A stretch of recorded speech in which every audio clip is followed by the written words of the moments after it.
یا ایھا الذین آمنوا توبوا الی اللہ توبۃ نصوحا، اہل ایمان رجوع کرو اللہ کی جناب میں، لوٹو پلٹو توبہ کرو، اور وہ توبہ بھی نہایت خالص توبہ ہو۔ یہ توبہ حضرت علی رضی اللہ تعالیٰ عنہ نے ایک مرتبہ دیکھا ایک شخص کو، وہ گردان کر رہا ہے توبہ کی تیزی تیزی سے، تو فرمایا یہ تو توبۃ المکذبین ہے، جھٹلانے والوں کی توبہ ہے یہ۔ وہ گھبرایا،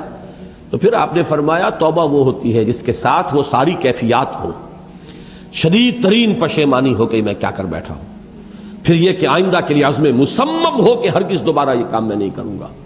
اور نہایت گڑ گڑا کر اللہ سے اس کی دعا جو ہے اس کی معافی طلب کی جائے۔ یہ قلب کی گہرائیوں سے جب تک یہ توبہ نہیں نکلے گی یہ توبہ نہیں ہے۔ تو توبۃ النصوح، یہ نصح کا لفظ جو آتا ہے عربی زبان میں، یہ ہے کسی شے کے خالص ہونے، کوئی اس میں ملاوٹ نہ ہو۔ توبۃ النصوح، یہ توبۃ النصوحہ، خالص توبہ کرو، دل کے ایک گہرائیوں سے توبہ کرو، اور صمیم قلب سے توبہ کرو، عزم مصمم کے ساتھ توبہ کرو کہ پروردگار جو خطا ہو گئی ہے بخش دے، آئندہ تیرے کسی حکم کے خلاف کوئی حرکت نہیں کروں گا۔ خاص طور پر وہ خطا جو معین ہے اس کے بارے میں تو تعین کے ساتھ فیصلہ ہو کہ دوبارہ نہیں کروں گا۔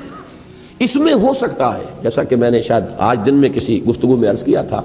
بعض طبائع ہوتی ہیں مریض، ان کی قوت ارادی جو ہے کمزور ہوتی ہے، اس وقت وہ خلوص دل سے بھی اگر طے کر لیں کہ یہ کام دوبارہ نہیں کروں گا، تو وہ کمزور قوت ارادی کی وجہ سے اس پر قائم نہیں رہ سکتے، کل یا پرسوں یا کچھ عرصے کے بعد پھر پھسل جاتے ہیں۔ اس سے وہ توبہ باطل نہیں ہوگی، اس بات کو سمجھیے، یہ نہ سمجھیے کہ میں انکریج کر رہا ہوں، لیکن مسئلے کو سمجھ لیجیے۔ جس وقت انسان توبہ کر رہا ہے اس وقت عزم مصمم کا ہونا ضروری ہے۔ اب یہ اللہ جانتا ہے ہمارے دل کے اندر کے حالات کو، ہماری کیفیات کو، اگر اس وقت عزم مصمم ہے تو توبہ صحیح ہو جائے گی، پھر اگر خطا ہو گئی پھر توبہ کرو، پھر خطا ہو گئی ہو پھر توبہ کرو۔ بازا بازا ہر چہ ہستی بازا، گر کافر و گبر و بت پرستی بازا، این درگہ ماں درگہ نومیدی نیست، 100 بار اگر توبہ شکستی باز آ، اگر 100 مرتبہ بھی توبہ ٹوٹ گئی ہے کوئی پرواہ نہیں، جب تک یہ زندگی کا تسلسل چل رہا ہے، معلم یغرغر، جب تک کہ وہ گھنگرو نہیں بولا ہے آ کر حلق میں، اور نزع اور جان کندنی کا عالم شروع نہیں ہو گیا ہے، اس وقت تک توبہ کا دروازہ کھلا ہوا ہے۔ لیکن جس وقت توبہ کر رہا ہے آدمی، اب یہ آدمی اپنے آپ کو دھوکہ دے لے گا تو دوسری بات ہے، لیکن اللہ جانتا ہے، اس وقت اگر عزم مصمم ہے تو توبہ درست ہو جائے گی۔ تو جو بھی معاملات ہیں اللہ اور بندے کے مابین، اس میں 3 شرائط ہیں کہ جو علماء نے معین کی ہے۔ ایک حقیقی پشیمانی، وہ پشیمانی جس کے لیے اقبال کا وہ شعر بہت مشہور ہے جو انہوں نے نوجوانی میں کہا تھا، اور داغ دہلوی اس مجلس میں موجود تھے جہاں علامہ نے یہ شعر پڑھا ہے، تو انہوں نے بڑی داد دی تھی کہ میاں اس عمر میں اور یہ شعر یعنی چشم بددور، وہ یہ داد کا بڑا ایک یعنی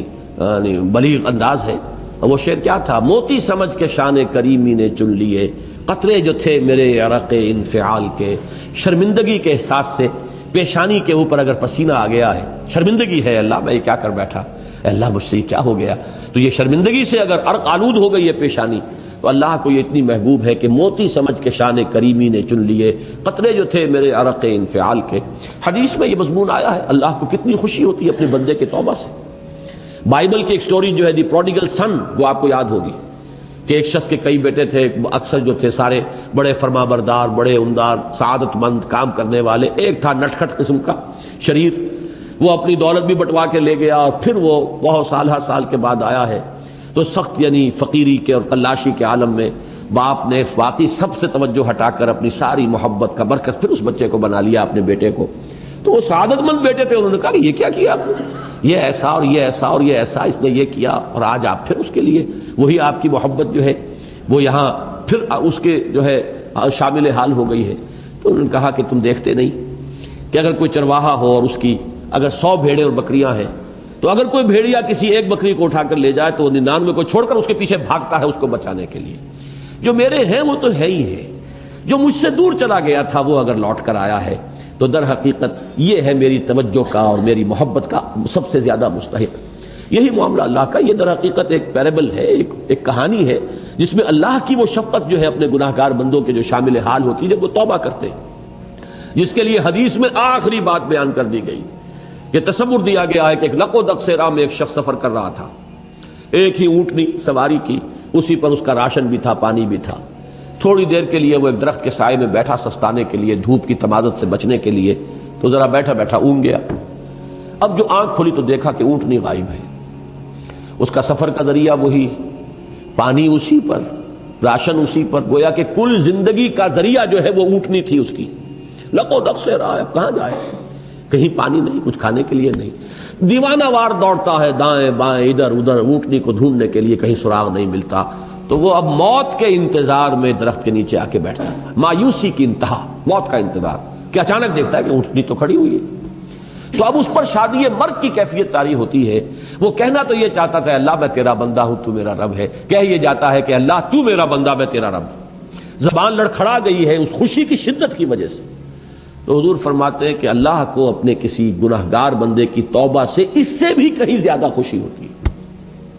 تو اس کو ذہن میں رکھیے، توبہ کا بڑا اونچا مقام ہے ہمارے ہاں، شرائط بھی سخت ہیں، 3 شرطیں، وہ ایک عزم مصمم، ایک پشیمانی، حقیقی پشیمانی، نمبر 2 عزم مصمم کہ اب دوبارہ نہیں کروں گا، نمبر 3 ایک مرتبہ ضرور اس کام کو چھوڑ دینا، یہ گویا کہ اس کے عزم مصمم کا فوری ثبوت ملنا چاہیے۔ کچھ دنوں کے بعد پھر کہیں جذبات کا رحلہ آئے، کوئی اور خطا ہو جائے، بات دوسری ہوگی۔ اور جو حقوق العباد کا معاملہ، اس میں 4تھی شرط اور ہے، اس لیے کہ حقوق العباد کی کوتاہی جو ہے اللہ تعالیٰ معاف نہیں فرمائیں گے۔ وہ تو وہی بندہ ہے جس کی آپ نے حق تلفی کی ہے، کسی کی غیبت کی ہے، کسی کی چغلی کھائی ہے، کسی پر تہمت لگائی ہے، کسی کا مال ہڑپ کیا ہے، کسی کو دھوکہ دیا ہے، کسی کی عزت پر حملہ کیا ہے، تو وہ تو وہی معاف کرے گا، یا یہ کہ آپ کی جو نیک اعمال ہیں وہ اس کو دے دیے جائیں گے قیامت کے دن، اور اگر آپ کے اعمال ختم ہو جائیں گے تو اس کے گناہ جو ہے وہ آپ کے کھاتے میں ڈال دیے جائیں گے۔ بہرحال جو 4تھی شرط ہے حقوق العباد کے معاملے میں کوتاہی میں توبہ کی، وہ یہ ہے کہ آپ یا معافی طلب کریں یا تلافی کریں اس شخص کی جس کے حقوق کو آپ نے تلف کیا۔